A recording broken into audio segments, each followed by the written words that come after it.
આજે આપણે શીખીશું સિમ્પલ પ્રેઝન્ટ ટેન્સ એટલે કે સાદો વર્તમાન કાળ. સાદા વર્તમાન કાળમાં શું હોય છે? દરરોજની બનતી જે ક્રિયા હોય એ દર્શાવવા માટે સાદા વર્તમાન કાળનો ઉપયોગ થાય છે. જેમ કે આઈ ગો ટુ સ્કૂલ ડેઇલી, કે હું દરરોજ નિશાળે જાઉં છું. The sun rises in the East, આપણે ખબર છે સૂર્ય છે એ પૂર્વમાં ઉગે છે, તો દરરોજ ઉગે છે, એટલે કે દરરોજ બનતી ક્રિયા દર્શાવવા માટે સાદા વર્તમાન કાળનો ઉપયોગ થાય છે. વી પ્રે ટુ ગોડ ડેઇલી, આપણે દરરોજ ભગવાનને પ્રાર્થના કરીએ છીએ. એટલે કે દરરોજ બનતી ક્રિયા દર્શાવવા માટે સાદા વર્તમાન કાળનો ઉપયોગ થાય છે. જ્યારે વાક્યમાં daily, every day, always, ever, never, sometimes, often જેવા શબ્દો આપેલા હોય ત્યારે જોવું જોઈએ કે વાક્ય છે એ સાદા વર્તમાન કાળનું છે. હવે સાદા વર્તમાન કાળમાં જ્યારે આઈ, વી, યુ, ધે હોય ત્યારે એની સાથે શું આવે છે? ડુ આવે છે. અને હી, સી, ઇટ એની સાથે શું આવે છે? ડઝ આવે છે. કોઈ એક જણનું નામ હોય તો એની સાથે પણ શું આવે છે? ડઝ આવે છે. પણ બે જણનું નામ આવે ત્યારે એ બહુવચન થઈ જાય એટલે એની સાથે શું આવે? ડુ આવે છે. કરતા જો ત્રીજો પુરુષ એક વચનમાં હોય એટલે કે હી, સી, ઇટ હોય તો ક્રિયાપદને ઈ કે ઈએસ લાગે છે. શું લાગે છે? ક્રિયાપદને જે કરતા છે એ હી, સી કે ઇટ હોય તો ક્રિયાપદને એસ કે ઈએસ લાગે છે. શું લાગે છે? એસ કે ઈએસ લાગે છે. જો અહીંયા કરીએ, જો આઈ વાળું વાક્ય હોય તો એનામાં રન હોય, પણ હી, સી, ઇટ હોય કે કોઈનું નામ હોય તો એનામાં શું લાગે? રન્સ લાગે. રીડ હોય તો રીડ્સ, ઈટ હોય તો ઇટ્સ, પ્લે હોય તો પ્લે, રાઇટ હોય તો રાઇટ્સ, ગીવ હોય તો ગીવ્સ. હવે વોચ છે, WATCH, આપણે જેમ બહુવચન કરી WATCHES. હવે ટીચ છે તો એનું શું થશે? Teaches, TEACHES. એવી રીતે વોશ છે તો એનું વોશિસ, ES લાગશે.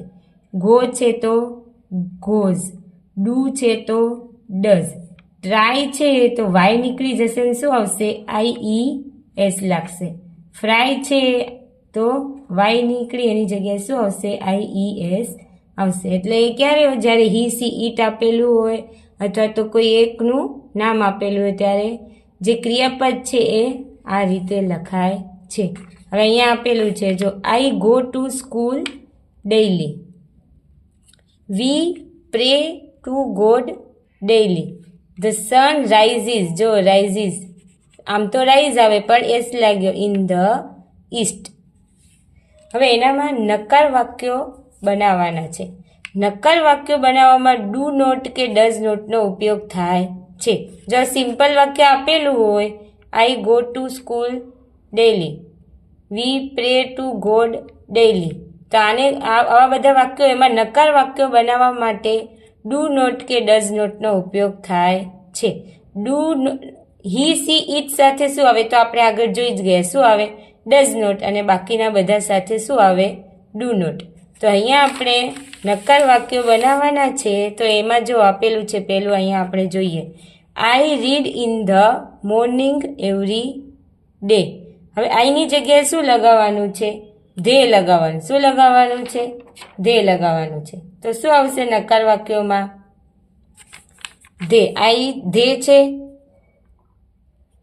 ધે. ધેની સાથે શું આવે? ડુ, તો do not read in the morning every day. એવી રીતે બીજું છે my grandma goes to temple daily. My ગ્રાન્ડમાની જગ્યાએ શું લેવાનું છે? માય ગ્રાન્ડ પા. પણ અહીંયા માય ગ્રાન્ડમા એકલા છે, આપણે કીધું એકલા નામ હોય એની સાથે શું આવે? ડઝ આવે. અને નકાર વાક્ય બનાવવાનું છે એટલે ડઝ નોટ. તો માય ગ્રાન્ડપા ડઝ નોટ હવે અહીંયા ગોઝ છે તો અહીંનું શું થઈ જશે? ગો. મૂળ ક્રિયાપદ જ આવી જશે. Go to temple daily. એ રીતે Diya and Priya know English. હવે દિયા અને પ્રિયા બે જણ થઈ ગયા, બહુવચન થઈ જાય એટલે કયું આવશે? ડુ નોટ આવશે. તો આપણે અહીંયા લખવાનું છે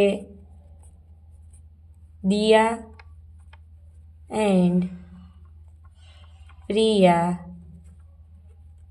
ડુ નોટ નો હિન્દી. કૌંસમાં જે આપેલું છે એની જગ્યાએ નકાર વાક્યનો ઉપયોગ કરીને લખવાનું છે. એટલે હવે અહીંયા છે they visit Surat daily. They બહુવચન આવ્યું એટલે શું આવશે? ડુ નોટ આવશે. તો ધે ડુ નોટ વિઝિટ. સુરતની જગ્યાએ શું આવશે? Baroda. They do not Baroda. They do not visit Baroda daily. હવે ધીરુબેન teaches us science. હવે આને નક્કર વાક્યમાં સાયન્સની જગ્યાએ શું મૂકવાનું છે? ઇંગ્લિશ. પણ ધીરુબેન એકલા છે એટલે શું આવશે? does not. તો બેન does not. હવે અહીંયા ES વાળું વાક્ય છે જો, તો એ નીકળી જશે ખાલી ટીચ અસ ઇંગ્લિશ. હવે આ વાક્ય છે રંજન મેક્સ ટી, એની જગ્યાએ કંચન.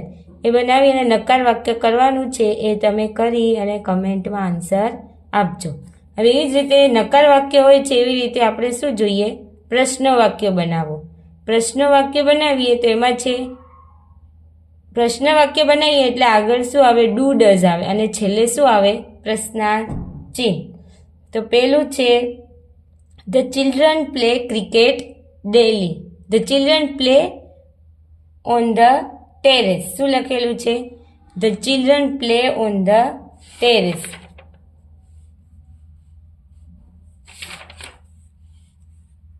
તો આપણે કરીએ ધ ચિલ્ડ્રન બહુવચન છે એટલે do the children play on the terrace. પ્રશ્નાર્થ ચિહ્ન. છેલ્લે પ્રશ્નાર્થ ચિહ્ન મૂકવું જરૂરી છે. પ્રશ્ન વાક્ય છે એટલે. પછી છે વિશાલ બાયસ ફ્રૂટ્સ. તો વિશાલ એકલો છે એટલે શું આવશે? ડઝ. ડઝ વિશાલ. અહીંયા બાયસનું શું થઈ જશે? ખાલી buy. Does Vishal buy fruits. પ્રશ્નાર્થ ચિહ્ન. પછી છે ધે વોટર ધ પ્લાન્ટ. તો બહુ ધે છે એટલે શું આવશે? Do they water the plants.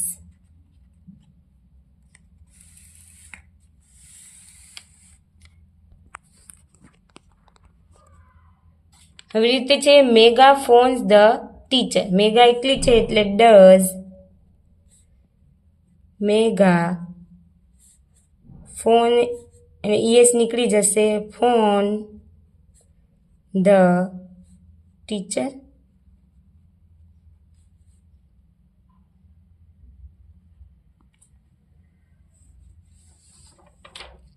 Mega phone does mega phone the teacher. હવે Brahma and Vishnu visit Mahadev.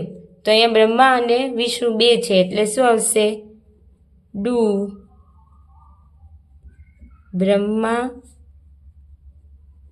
And Vishnu visit Mahadev. હવે આ છે the peon rings the bell.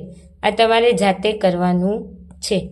એવી રીતે હવે આમાં વુ, વોટ, વેર અને વેનના પ્રશ્નો આવે.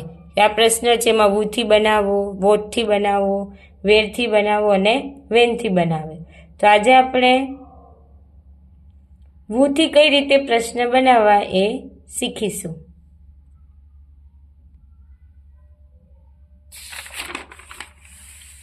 હવે વુથી પ્રશ્ન બનાવવો એકદમ ઇઝી છે. જે નામ આપેલું હોય એ કાઢી અને એની જગ્યાએ વુ મૂકી દેવાનું અને આખે આખું એમનું એમ લખી દેવાનું. Narad visit the earth. તો વુ વિઝિટ ધ અર્થ. અને છેલ્લે પ્રશ્નાર્થ ચિહ્ન. Mukti parks the car under the tree. તો who park the car under the tree. છેલ્લે પ્રશ્નાર્થ ચિહ્ન. Mukeshbhai prays to god in the morning. તો who prays to god in the morning. Who prays to God in the morning. હવે છેલ્લું છે આકાશ teaches English. આને આપણે તમારે જાતે કરવાનું છે સોલ્વ અને પછી કોમેન્ટમાં લખવાનું છે.